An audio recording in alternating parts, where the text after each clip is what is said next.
Back in the book segment tonight, Waters' World, with all the controversy surrounding Bergdahl and his family. We decided to send Waters to Haley, Idaho, the sergeant's hometown.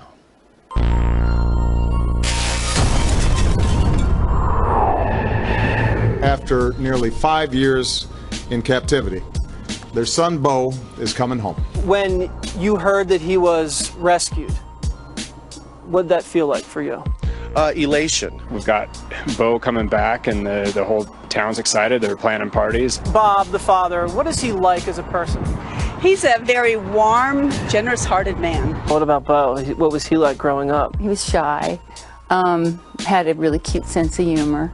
I think the vibe here in the community is more relief on the part of the family. Some of the allegations came out, and it just that started maybe a little bit of a black eye for Idaho and definitely the city of Haley. It's kind of just bummed everybody out. Please reserve judgment until due process is held. People are mad at our town, and all we did was support someone who grew up here, and we knew the best of him. I mean, he wasn't bad here.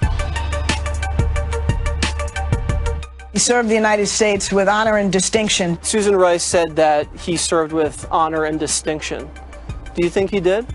That's not for me to judge. He went in the wrong service.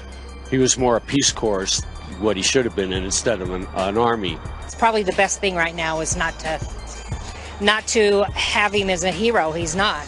Do you think Bo Bergdahl is a traitor? I absolutely reject that characterization. I don't know, honestly, how anybody can describe that young man as a traitor. What do you think his biggest challenge is going to be when he comes back? Being accepted. And there's a lot of vets that are really, really upset about it.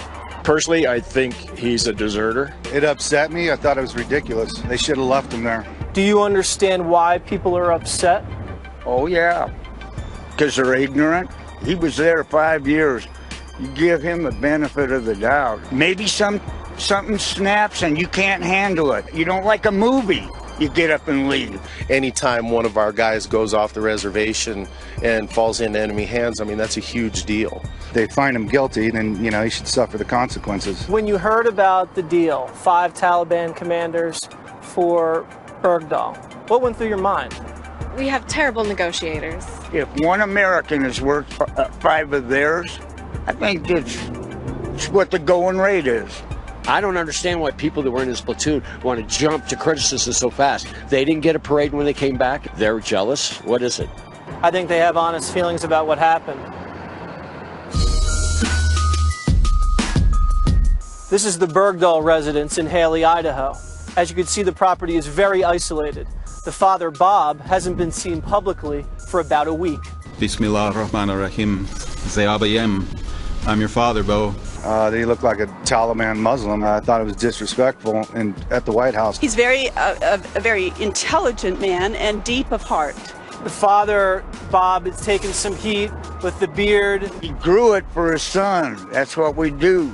By growing the beard, I think he wanted the Taliban to identify with him, hoping that they wouldn't be so harsh on him. Is Bob a religious man? To my knowledge, he's very Christian. Did Bob convert to Islam? No way. As a father, I would have grown a beard, learned a foreign language, and traipsed the mountains on the other side of the planet looking for my child. Personally, I think he switched over to the other side. The dad? The dad and the son.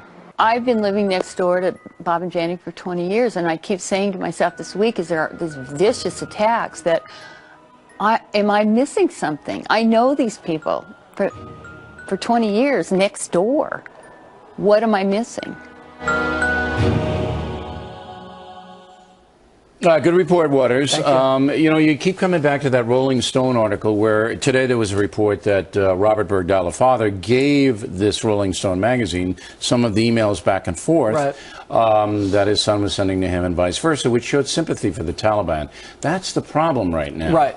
But I think it was a good report, good balance. And is it a split in Haley? Are they split? No, it's 60-40. They really support Bo. Still. And this is just about the family. Right. They're upset that the media media has come in, and I think they've convicted him, so they're very angry about that. I walked around, some people yelled out their car window, "Go home." Is that right?